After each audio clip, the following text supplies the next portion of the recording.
Chapter 6. The door banged as Ben rushed from the house. He scooped up Megan and carried her well out of the rattlesnake's range.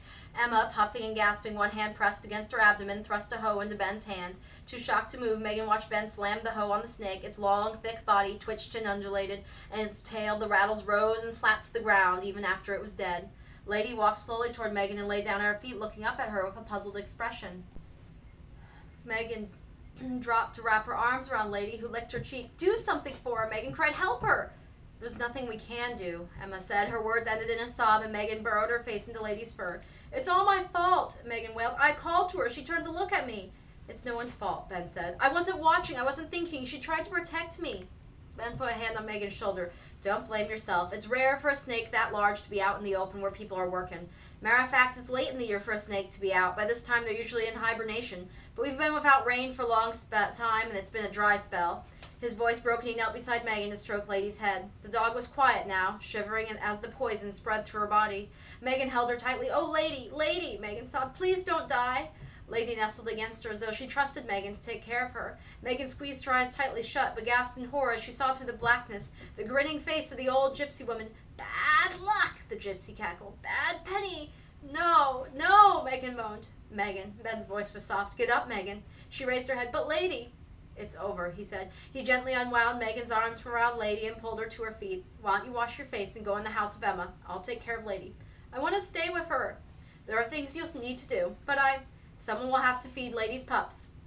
Megan gasped. The pups! She'd forgotten about them. What would happen to them without their mother? Emma took Megan around to the back door to wash her face, and while Megan scrubbed away the tears and the dust with the cold cloth and a lump of lye soap, Emma said, "We'll take some cow's milk with a bit of sugar in it.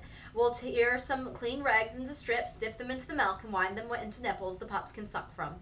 Megan glanced toward the spot where Lady lay as Emma shepherded her into the house, but she couldn't see around Emma. As they were at the house, the pups were yipping and whining. Their tails wagged in eagerness as they spotted Megan, who sat on the floor by the box.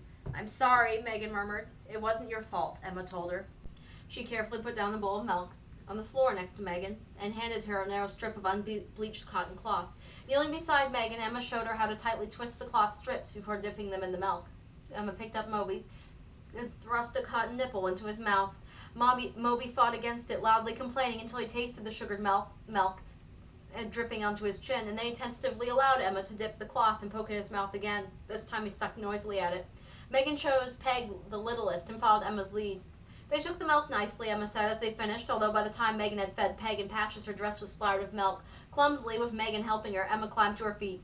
"We know how often Lady feeds her cubs, and we can keep to the same schedule." "I'll do it," Megan said. "It's too hard for you, and it's my responsibility." Heartbroken, she looked up at Emma, who wrapped her arms around Megan, hugging her close. "Oh, Megan," Emma's voice trembled. "I miss Lady too, but dear little girl, I'm so very, very thankful that it wasn't you." "Lady died because of me," Megan whispered. "I brought the bad luck." "No, you didn't." Emma was empathetic. "Sorrow is part of everyone's life. We expect it and we learn to live with it. I don't want you blaming yourself for what happened. You mustn't think for a moment that you were the cause of that bad luck. It's not true." But Megan could still see the gypsy's face and hear the gypsy's bad luck curse.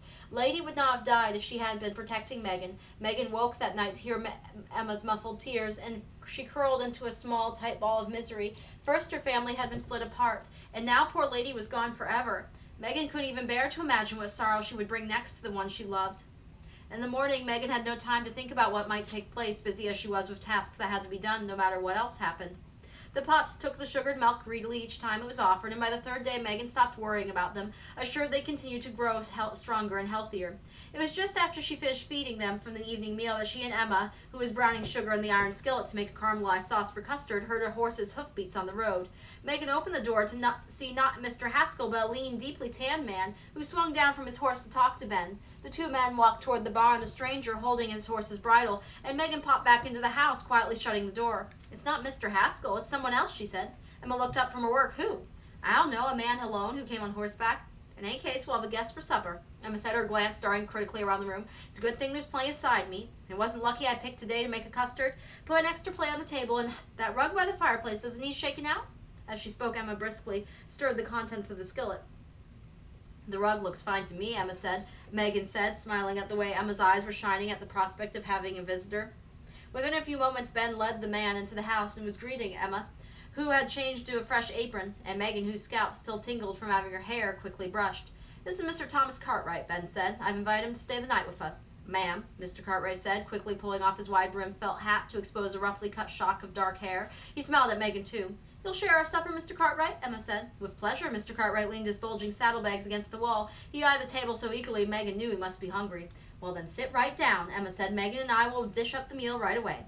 "We're having custard for dessert," Megan told Mr. Cartwright, and he smiled so broadly the dimple flickered on his right chin. "My favorite," he said, "and it's been at least two years since I've eaten any."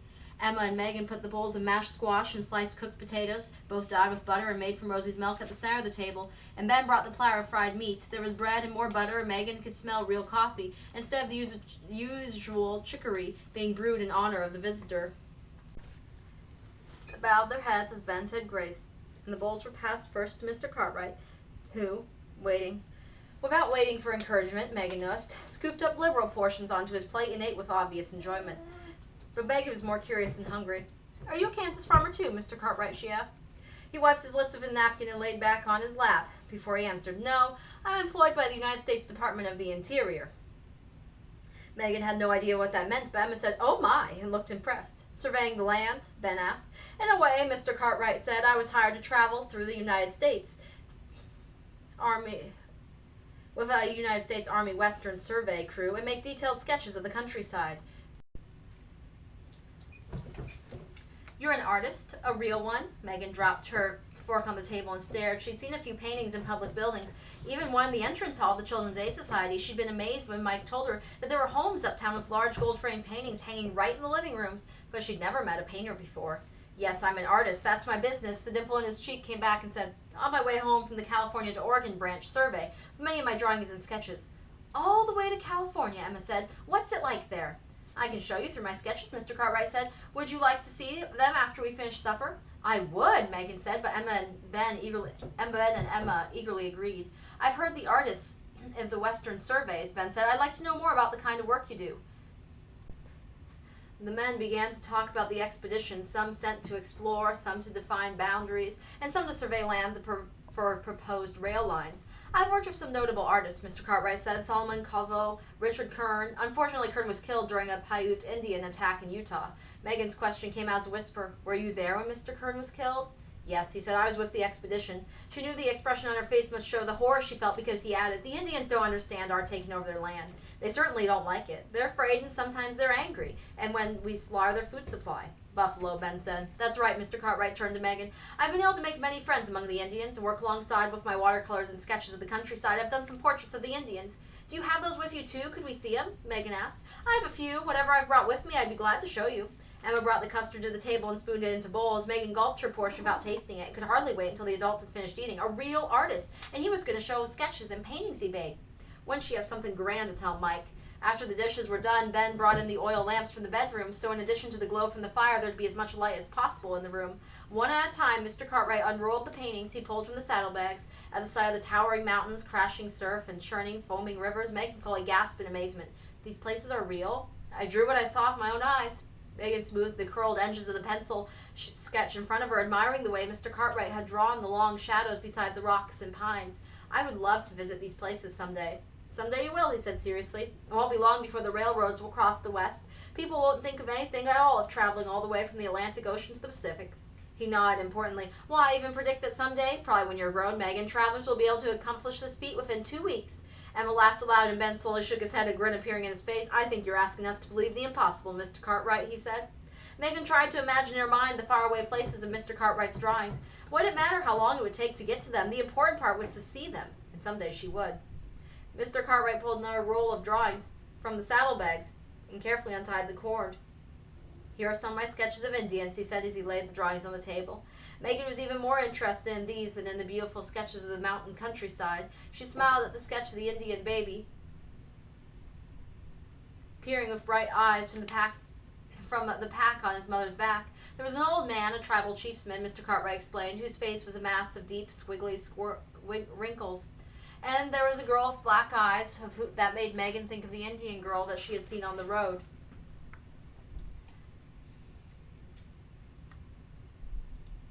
Megan was surprised when Mr. Cartwright suddenly lifted her chin with one finger and studied her face. "I'd like to sketch you," he said. "Would you sit very still by the fireplace where the light can shine on your hair? It would just be a sketch and won't take long." Megan nodded, and Emma beamed with pleasure. "See, Megan, Mr. Cartwright thinks you're beautiful, too."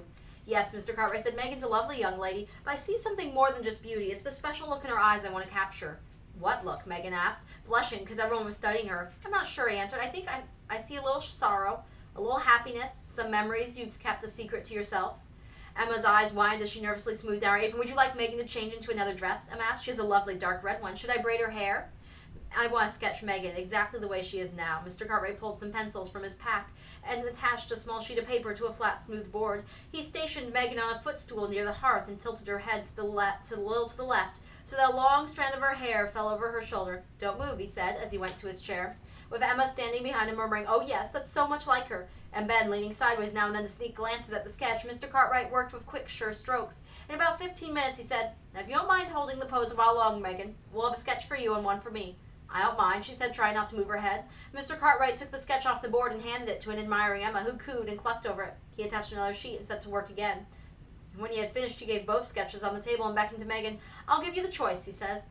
Megan stared at the sketches, her heart beating faster. She had seen herself in mirrors or reflected in window glass, but now she was looking at a different Megan. The same pointed chin, the same dark straight hair, but eyes that held their own story. In those eyes she could see some of Dad's mischief, some of Ma's smile, her own unshed tears. "That girl is really me," she whispered in awe.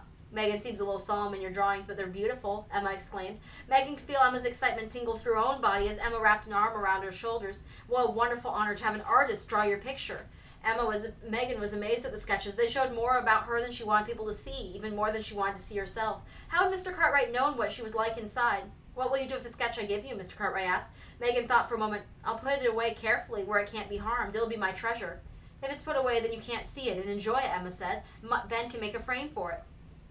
"Which one do you choose?" Mr. Cartwright said. He signed the bottom of the sheet of paper with a flourish and began to pack his materials and roll up his sketches and paintings. "What will you do with the other sketch of me?" Megan asked him. "I'm not sure. Maybe someday I'll use it as a basis for a painting. Maybe I'll frame it as it is and include it in a showing of my sketches on the trail. Maybe I'll just enjoy looking at it." He grinned and added, "If I manage to become a famous artist, you might become famous yourself. The sketch may hang in a museum, and the people who look at it will ask, 'Who is this mystery girl?' and no one will know until you come forward and tell them."